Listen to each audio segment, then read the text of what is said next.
Assalamualaikum warahmatullahi wabarakatuh. Alhamdulillahirabbil alamin. An'amana binikmatil iman wal islam. Asyhadu alla ilaha illallah wa asyhadu anna Muhammadan abduhu wa rasuluh, amma ba'd. Rabbi shrahli sadri wa yassirli amri wahlul 'uqdatam min lisani yafqahu qawli, amin ya rabbal alamin. Allahumma sholli ala Muhammad wa ala ali Muhammad. Jamaah yang dirahmati Allah dan senantiasa saya hormati, alhamdulillahirabbil alamin, puja dan puji syukur kehadirat Allah yang telah mengkaruniakan banyak kenikmatan kepada kita semuanya, begitu banyaknya sehingga kita manusia tidak ada satupun yang mampu untuk membilang, menyebutkan baik itu jumlah, rasa, warna, dan bentuk kenikmatan itu. Sholawat dan salam semoga tercurah pada junjungan kita Nabi Agung Muhammad Sallallahu Alaihi Wasallam beserta segenap keluarga, kerabat, sahabat, dan para pengikut setianya, insya Allah termasuk kita semuanya. Jamaah yang dirahmati Allah, Allah berungkap di dalam surat Al-Fatir ayat 2. Bismillahirrahmanirrahim. Ma yaftahillahu linnasi mirrahmatin fala mumasika laha wa ma yumsik fala mursila lahu mim ba'dihi wa huwal azizul hakim.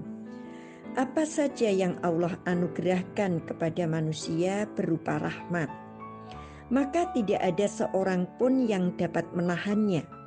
Dan apa saja yang ditahan oleh Allah, maka tidak seorang pun yang sanggup untuk melepaskannya sesudah itu. Dan dialah yang maha perkasa, lagi maha bijaksana. Apa saja yang diberikan oleh Allah kepada kita sesungguhnya itu rahmat. Yang perlu kita ingat, terkadang rahmat itu bisa berubah menjadi berkah. Dan ada kalanya rahmat bisa berubah menjadi musibah, manakala kita tidak mampu menyikapinya. Sekarang sama-sama, misalnya rahmatnya berupa penyakit. Ada yang bermuara menjadi berkah, karena dengan rasa sakit itu kemudian mendapatkan satu hidayah, mendapatkan satu hikmah. Hidup setelah sakit, bertambah imannya, bertambah taatnya, bertambah dekatnya kepada Allah. Tetapi ada sebagian orang yang sakit itu menjadi musibah. Kapan? Ketika seseorang tidak mampu bersikap dengan baik sehingga rasa sakitnya menghadirkan rasa kufur nikmat. Banyak mengeluh, banyak menghujat, banyak negatif thinking atau suudzon, baik kepada Allah maupun kepada sesama. Dalam kondisi seperti ini berarti rahmat telah berubah menjadi musibah. Dikala rahmat bisa mendekatkan diri kita kepada Allah, maka saat itulah rahmat berubah menjadi berkah. Pada prinsipnya, semua yang terjadi di muka bumi untuk kita dari Allah adalah sebuah pembelajaran. Mengapa saya matur seperti itu? Karena di dalam surat Yunus ayatnya 57, Allah berungkap, Ya ayyuhannasu qad ja'atkum mau'idatum mir rabbikum wa shifaa'un lima fis sudur. Wa shifaa'un lima fis suduri wa huda wa rahmatul lil mu'minin. Hai manusia, sesungguhnya telah datang kepadamu pelajaran dari Tuhanmu dan penyembuh bagi penyakit-penyakit yang berada dalam dada, serta petunjuk serta rahmat bagi orang yang beriman. Jadi apa saja yang dihadirkan oleh Allah kepada kita sesungguhnya itu pelajaran. Mari kita belajar kalau begitu. Pelajaran dari Allah yang perlu kita pelajari, kemudian kita pahami. Setelah kita pahami, tentu saja kita implementasikan dalam kehidupan kita. Dan penyembuh bagi penyakit yang berada dalam dada, maknanya tidak sakit fisik, tetapi sakit yang ada dalam dada kita, sakit rohani kita, sakit hati kita, berupa dendam kesumat, berupa dengki, iri hati, suudon, kufur nikmat, atau apa itu namanya. Yang pasti hal-hal yang menjadi kotornya hati kita, hingga kotoran yang bertumpuk menjadi karat, karat kemudian berubah menjadi penyakit. Maka apapun yang dihadirkan oleh Allah kepada kita adalah pembelajaran dan penyembuh bagi penyakit yang ada dalam dada, dan petunjuk serta rahmat bagi orang-orang yang beriman. Jamaah yang dirahmati Allah, alhamdulillah, syukur tiada tara Allah menghadirkan bulan Ramadan di saat Allah masih memberi kesempatan kepada kita semuanya untuk ikut menikmati, untuk ikut mengisi, memanfaatkan bulan Ramadan yang penuh dengan kemuliaan itu, dengan otomatis meningkatkan kuantitas maupun kualitas ibadah kita. Bulan Ramadan tahun ini berbeda dengan Ramadan tahun sebelumnya, karena Ramadan tahun ini diwarnai dengan musibah, dengan taun, dengan COVID-19. Apakah hal itu kemudian sah untuk kita jadikan alasan tidak mendekatkan diri kepada Allah? Tentu saja tidak. Saya pada kesempatan kali ini mengajak, mari kita belajar dari musibah wabah corona. Kita belajar dari COVID-19.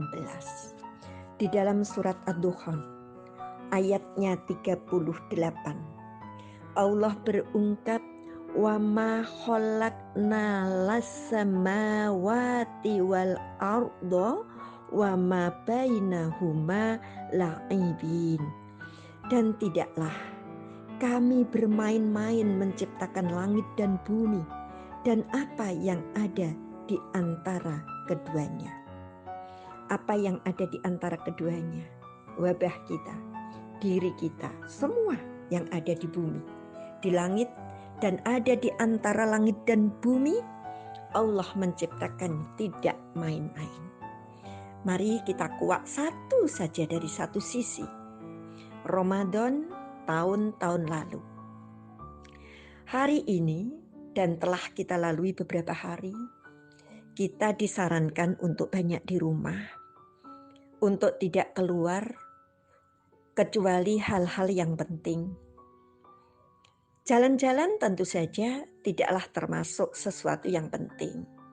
Belanja itu penting, tapi belanja juga bisa loh kita itu tidak keluar rumah.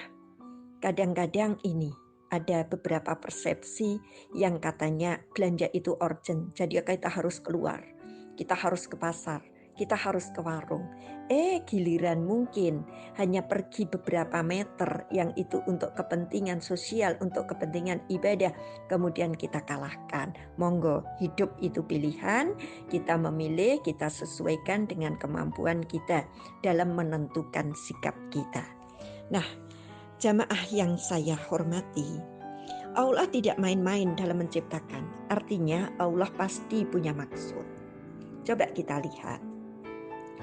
Tahun-tahun yang lalu, di saat bulan Ramadan, lebih-lebih setelah adzan duhur, bahkan setelah adzan asar, jarang sekali kita yang bertafakur di dalam masjid.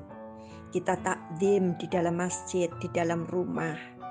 Kita mengaji, kita mentadaburi Al-Quran, kita dzikir, kita melakukan aktivitas-aktivitas peribadatan. Terkadang kita disibukkan oleh kepentingan perut kita. Manusia Abdul Butun, hambanya perut.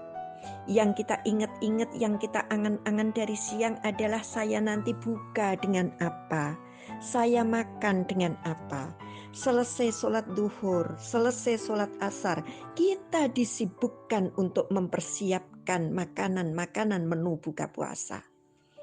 Bahkan tidak sedikit kita asik berjalan-jalan dengan istilah ngabuburit, menunggu buka puasa dengan jalan-jalan, dengan mengumpulkan aneka jenis makanan untuk santap buka. Kita lupa bahwa di saat-saat menjelang buka, bagaimana mestinya kita bertolabul ilmi, kita bertadarus, kita berzikir, kita berdoa. Semuanya kita lewatkan, seakan-akan yang menjadi kebutuhan pokok menjelang buka adalah mempersiapkan menu untuk buka. Yuk, bisa jadi corona ini termasuk menegur kita. Corona ini ada di saat bulan Ramadan, menegur kita agar menjelang buka tidak sekedar asik mempersiapkan diri untuk buka, tetapi kita lebih mentadaburi ayat-ayat Al-Quran. Kita zikir, kita basahkan lisan kita dengan berdoa. Kita ambil manfaatnya, kita ambil hikmahnya, kemudian kita banyak beristighfar. Astaghfirullahaladzim. Bulan yang begitu istimewa, ternyata tidak kita sambut dengan akhlak yang istimewa. Bulan yang istimewa, tidak kita sanggup dengan amalan-amalan yang istimewa.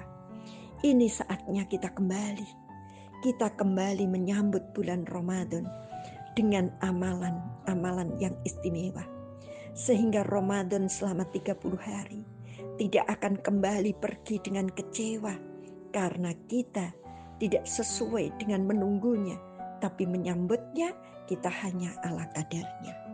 Oleh karena itu, sekali lagi saya matur, saya sampaikan, mari di antara hikmah dari corona ini kita kembali melaksanakan ibadah Ramadan dengan penuh dengan ketakdiman. Jamaah yang dirahmati Allah, lalu bagaimana kalau kita menyeru orang pada tidak mau? Ada seruan untuk banyak di rumah, ternyata ada yang pergi ke masjid. Ada seruan yang ayo kita ke masjid, tapi kita di rumah. Ada seruan jangan jalan-jalan, ternyata kita ke pasar, kita ke warung. Bahkan sehari berkali-kali kita datang ke tempat-tempat umum, ya, atau mungkin tempat-tempat tertentu hanya untuk sekedar jalan-jalan, makan, atau bahkan merokok dan sebagainya. Naudzubillahi min dzalik. Apakah kita kemudian marah ketika himbauan kita itu tidak dilaksanakan oleh orang lain? Tentu tidak. Nabi SAW dalam beberapa ayat Al-Quran yang diberikan oleh Allah memberikan contoh bagaimana bersikap ketika seruan kita tidak dipakai. Ada di dalam surat Al-Qasas ayatnya 56. Allah berungkap, sungguh engkau Muhammad tidak dapat memberi petunjuk kepada orang yang engkau kasihi, tetapi Allah memberi petunjuk kepada orang yang Dia kehendaki, dan Dia lebih mengetahui orang-orang yang mau menerima petunjuk. Jadi tugas kita hanya mengingatkan, tidak memaksa. Kita hanya mengingatkan. Yang mau dengan peringatan kita, alhamdulillah. Yang tidak, itu menjadi urusan Allah. Apakah kita kemudian marah dan gelisah? Tidak. Di surat Ar-Rum ayat 60, Allah berungkap, maka bersabarlah. Fasbir inna wa'dallahi haqqa wala yastakhifannaka ladina la yuqinun. Maka bersabarlah engkau Muhammad. Sungguh janji Allah itu benar. Dan sekali-kali jangan sampai orang-orang yang tidak meyakini kebenaran ayat yang Allah berikan menggelisahkan engkau. Jadi kita tidak boleh gelisah, apalagi marah ketika petunjuk dari Allah yang lewat kita sampaikan, tetapi sebagian orang menolak, mencibir, atau justru menentangnya. Jamaah yang dirahmati Allah, Ramadan kita sambut dengan hati yang tenang, kita singkirkan segala macam perbedaan menjadi sebuah permusuhan.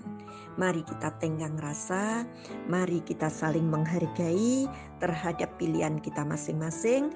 Tentu saja pilihan kita penuh dengan konsekuensi yang harus kita lakukan. Mohon maaf atas segala kesalahan. Marhaban ya Ramadan. Mohon maaf lahir dan batin. Selamat menyongsong bulan Ramadan, mengisi dengan ibadah-ibadah yang disyariatkan oleh Allah dan dituntunkan oleh Nabi Shallallahu Alaihi Wasallam. Terima kasih, sekali lagi banyak salah mohon dimaafkan. Assalamualaikum warahmatullahi wabarakatuh.